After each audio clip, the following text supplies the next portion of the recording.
Hai, Assalamualaikum. So, hari ni kita nak bekalkan bini dengan sandwich telur.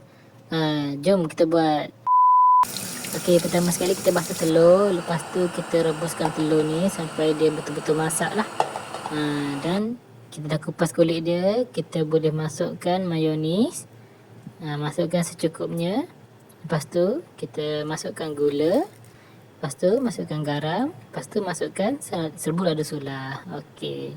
Lepas tu kita hancur-hancurkan dia lah. Kita kenyek-kenyekkan dia. Bagi dia lumat. Bagi dia bergaul. Bagi dia sebati elok.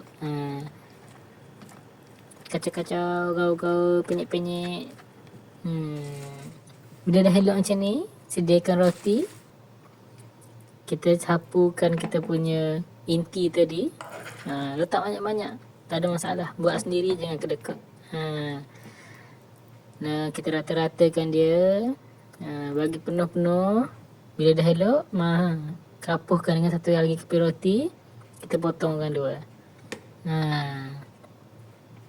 Okey, jom kita tengok macam mana hasil dia. Pasti tak mengecewakan.